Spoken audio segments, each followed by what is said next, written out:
गांधी के नाम पर राजनीति कर रही कांग्रेस। आजादी के बाद सदाकत आश्रम की याद क्यों? बिहार चुनाव से पहले राहुल की रणनीति क्या? आजादी के बाद पहली बार, जी हां, पहली बार बिहार में कांग्रेस कार्य समिति की बैठक सदाकत आश्रम में हुई। लेकिन गांधी का नाम जपने वाली कांग्रेस को आजादी के 78 साल बाद सदाकत आश्रम की याद क्यों आई? कभी स्वतंत्रता संग्राम का अहम केंद्र रहा यह आश्रम आज फिर सियासत के बीच चर्चा में है। बिहार की राजनीति का गढ़ माने जाने वाले पटना का सदाकत आश्रम स्वतंत्रता संग्राम और कांग्रेस की गतिविधियों का गवाह रहा है। यह आश्रम कांग्रेस का प्रदेश कार्यालय भी है। सवाल है कि गांधी करने वाली कांग्रेस को पहली बार क्यों आई सदाकत आश्रम की याद, और सदाकत आश्रम से महात्मा गांधी का क्या नाता है? आज के इस वीडियो में आपको पूरी जानकारी देंगे। नमस्कार, आप देख रहे हैं स्टेट मिरर। मेरा नाम है अंशु झा। पटना में गंगा किनारे बसे इस प्राचीन सदाकत आश्रम की दीवारें आज भी आज़ादी के दौर की गूंज को समेटे हुए हैं। जहां महात्मा गांधी ने असहयोग आंदोलन की चिंगारी सुलगाई थी, डॉक्टर राजेंद्र प्रसाद ने राष्ट्र निर्माण के सपने बुने थे और पंडित जवाहरलाल नेहरू ने स्वतंत्र भारत के भविष्य पर बहसें की थी। आज वही सदाकत आश्रम एक बार फिर चर्चा में है। 1940 में पहली बार यहाँ CWC की बैठक हुई थी। अरबी शब्द सदाकत का अर्थ सच्चाई होता है। 1921 में मौलाना मजहरुल हक ने इसकी स्थापना की थी, जो बाद में राष्ट्रीय आंदोलन का मुख्यालय बन गया।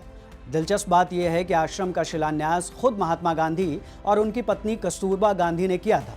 गांधी जी यहाँ कई बार रुके और उन्होंने चरखा काटते हुए स्वदेशी आंदोलन को मजबूत किया।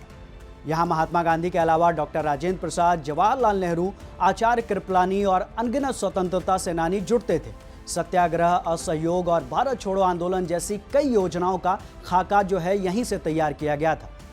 यह जगह बिहार ही नहीं, पूरे देश के स्वतंत्रता संग्राम का अहम केंद्र बन गई थी। सदाकत आश्रम के आंगन में कई बार महात्मा गांधी ने रात्रि में विश्राम भी किया था। महात्मा गांधी और डॉक्टर राजेंद्र प्रसाद की मौजूदगी ने इसे ऐतिहासिक पहचान दी। लेकिन आज़ादी के बाद कांग्रेस धीरे धीरे इससे दूर होती गई। अब सियासत के मद्देनजर कांग्रेस ने फिर से इस आश्रम की ओर रुख किया है। सवाल है कि गांधी के नाम पर राजनीति करने वाली कांग्रेस को आखिर अब क्यों याद आया यह आश्रम? आजादी के बाद कांग्रेस धीरे धीरे इस आश्रम से दूर होती चली गई। कांग्रेस की बैठकों और आंदोलनों का यह केंद्र उपेक्षा का शिकार होता गया। राष्ट्रीय राजनीति में इसकी अहमियत घट गई। अब बिहार चुनाव और महागठबंधन की मजबूती के लिए कांग्रेस ने फिर से इस ऐतिहासिक स्थल का सहारा लिया। गांधी और डॉक्टर राजेंद्र प्रसाद की विरासत के जरिए जनता से जुड़ाव दिखाने की कोशिश है। कांग्रेस अपने कार्यकर्ताओं को यह संदेश देना चाहती है कि वो अब भी गांधी की राह पर चलने का दावा करती है। सदाकत आश्रम में लगभग 4.5 घंटे चली इस बैठक में कांग्रेस की ओर से कई राजनीतिक, कूटनीतिक और सामाजिक प्रस्ताव पास किए गए। संगठन महासचिव KC वेणुगोपाल ने कहा कि तेलंगाना में कार्य समिति बैठक के 2 महीने बाद कांग्रेस की सरकार बनी थी। बिहार में भी बैठक के 2 महीने के अंदर कांग्रेस गठबंधन की सरकार बनेगी। कांग्रेस वर्किंग कमेटी की इस बैठक में राहुल गांधी, मल्लिकार्जुन खड़गे, सलमान खुर्शीद और सचिन पायलट जैसे दिग्गज नेता शामिल हुए। अब देखना होगा कि इस बैठक से कांग्रेस को बिहार चुनाव में कितना फायदा मिलेगा। आपके इस पूरे मामले पर क्या राय है, हमें कमेंट करके बताएं।